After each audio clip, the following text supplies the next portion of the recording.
and good morning, boys and girls. How are we doing? Welcome back to a beautiful 22 degrees morning, 10:30 in Glossop. And today we're doing the first collab on the JBL Motovlogs channel, and it's with the one and only DanTheTwoWheeler.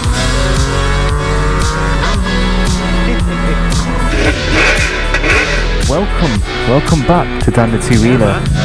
MT-07 with the actuator.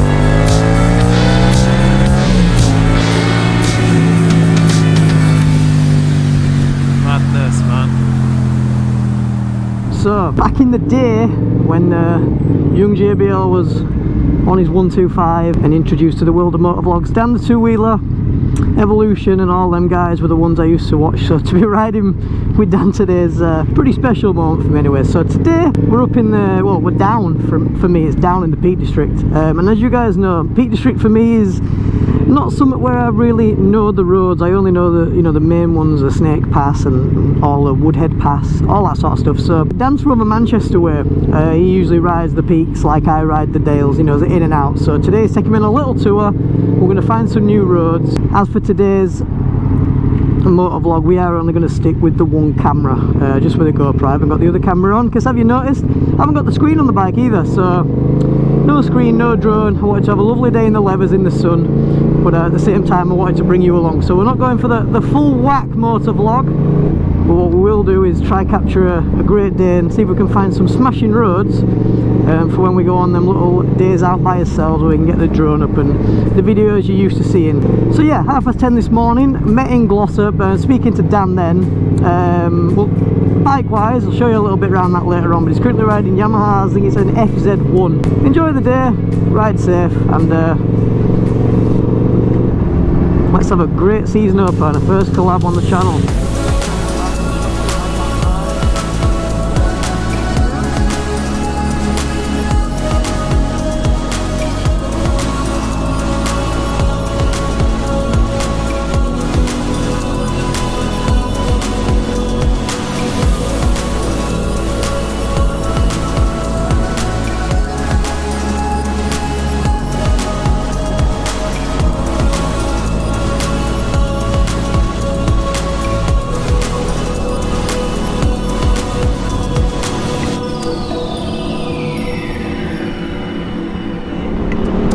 I won't be able to hear it for this, but that inline 4 sounds ace.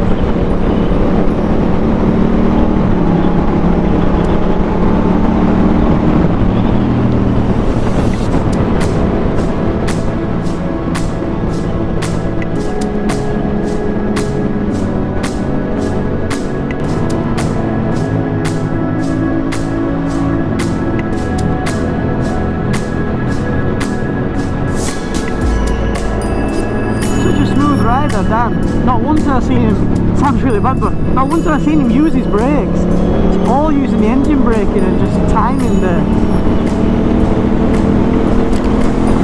Unless his brake line don't work.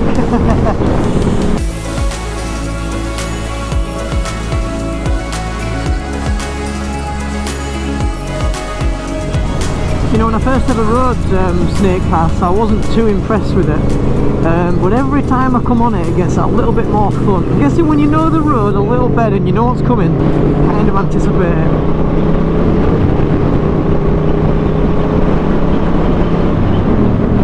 Whoa! Did anyone else just see the... I'm going to freeze frame that for you. That was an M1000 RR. I mean, if you're going to get it out, today's a day you're going to get it out, I'm like. Wow. So here's where Dan's taking me on. Tell me there's a nice little ridge at the top for some photos and stuff, so see how that goes. Upper Dermot Valley. Oh, cattle grid. That always means there's going to be a nice road ahead. Oh, wow.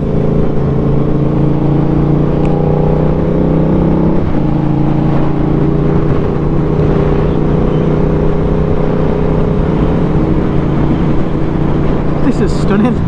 I genuinely feel like I've turned left and headed into like Snowdonia or Wales or like up in Kielder. It's mad.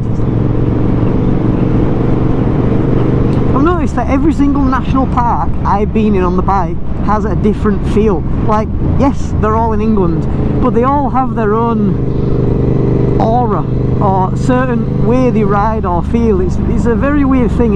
You guys might know what I mean, but you know when you're in the Lake District, you know when you're in the Peak District, you know when you're, you know what I mean, you get what I'm saying.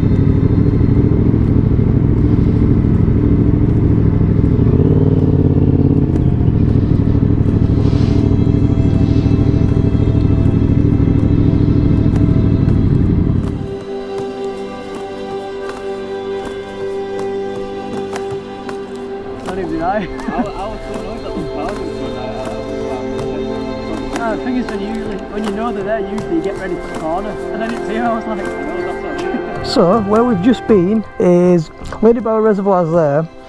Come up this road here. This is the Upper Derwent Reservoir. I'm not too sure. I remember it's my first time here. Now we're going back down here, swinging a left across the bridge, taking some lovely photos. I'll put them all in at the end, and then heading up over, I think it's called Mortimer Road, and it takes us back down to Woodhead Pass. So let Dan lead, and oh yeah, gives a blip.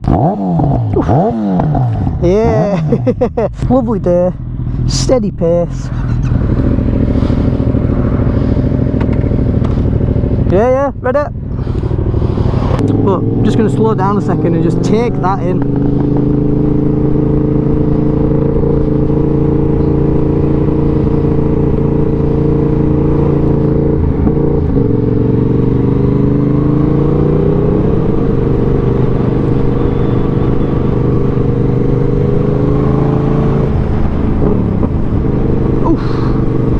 This exhaust has a baffle in it. One thing the Peak District does have over the Yorkshire Dales is the smooth roads. It's just a little bit busier than the Dales, unfortunately, and I really cannot complain about the Road 5's performance in this weather. I'll show you when we dismount. I can't even, yeah.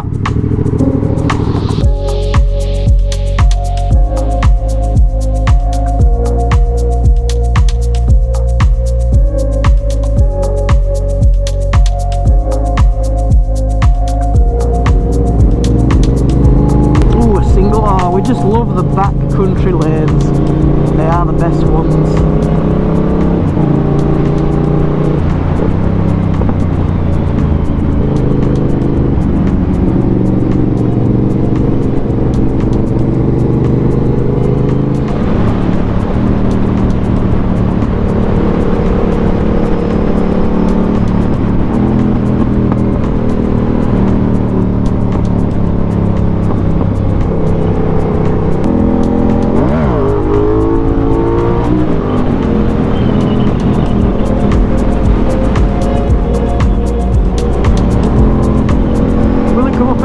So this is what I was talking about with these tyres, right? So suspension wise, this bike hasn't got the best suspension in the world. Tyre wise, they're doing quite well. Don't really feel the need for anything more on the roads, especially for what I use it for, the battle axes and all that sort of stuff. Thing is, the wear's really well on them. It's not off-centered out. So what's this road called? Mortimer Road.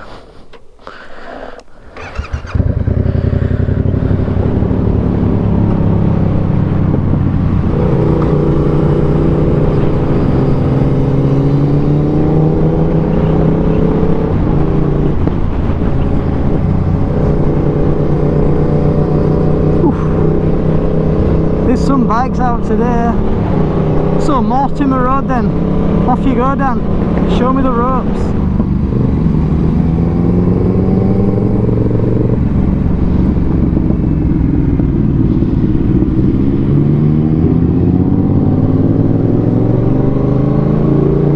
Gorgeous.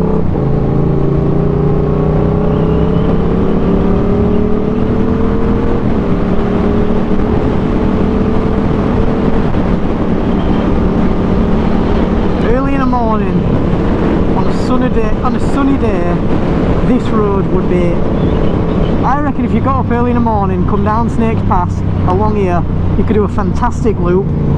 Summer morning, get your tyres nice and warm, nobody really on it.